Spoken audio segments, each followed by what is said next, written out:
വായിക്കണം നമ്മൾ വായിക്കണം, വായിച്ചു നമ്മൾ വളർന്നിടേണം.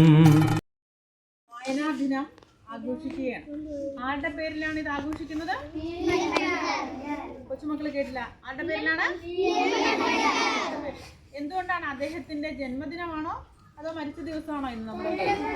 ചരമദിനമാണ് നമ്മൾ ആഘോഷിക്കുന്നത്. എന്തുകൊണ്ടാണ് അദ്ദേഹത്തിന്റെ പേരിൽ ഇങ്ങനെ അറിയപ്പെടാനുള്ള കാരണം?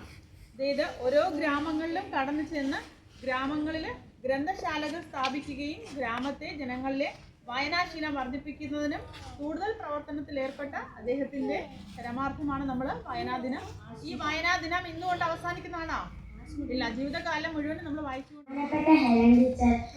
അധ്യാപകരെ, എന്റെ പ്രിയ കൂട്ടുകാരെ, ഇന്ന് ജൂൺ 19 വായനാ ദിനം. വായനയെക്കുറിച്ച് ഓർക്കുമ്പോൾ തന്നെ നമ്മുടെ മനസ്സിലേക്ക് ഓടിയെത്തുന്ന ഒരു കുഞ്ഞു കവിത. വായിച്ചാലും വളരും, വായിച്ചില്ലെങ്കിലും വളരും, വായിച്ചാൽ വിളയും, വായിച്ചില്ലെങ്കിലും വളരും. കുഞ്ഞുണ്ണി മാഷിന്റെ ഈ കവിത വായനയുടെ മൂല്യം മനസ്സിലാക്കാൻ നമ്മെ സഹായിക്കുന്നു. കേരള ഗ്രന്ഥശാല പ്രസ്ഥാനത്തിന്റെ സ്ഥാപകനായ PN പണിക്കരുടെ ചരമദിനമായ ജൂൺ 19 നാം വായനാ ദിനമായി ആചരിക്കുന്നു. ഓരോ പുസ്തകവും അറിവിന്റെ അത്ഭുത ലോകമാണ്. ആ ലോകത്തേക്കുള്ള വഴികാട്ടിയാണ് വായന. നല്ല പുസ്തകങ്ങൾ നെഞ്ചോട് ചേർത്ത് വായനയെ ഒരു ശീലമാക്കാൻ ഇന്ന് തന്നെ പ്രതിജ്ഞ ചെയ്യാം. അതിന് ഏറ്റവും നല്ല ദിനം ഇന്ന് തന്നെയാണ്. എല്ലാവർക്കും വായനാ ദിനത്തിന്റെ ആശംസകൾ നേരുന്നു. നന്ദി. ഇന്നാണ് വായനാ ദിനം ആചരിക്കുന്നത്. ജൂൺ 19. ശരി ഉത്തരം.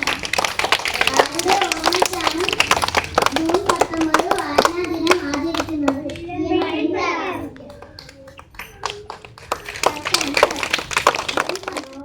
സമ്മാനം നേടിയ ആദ്യ ഇന്ത്യക്കാരൻ ആര്? പത്രാധിപരായിരുന്നു. അംഗങ്ങളാണ്.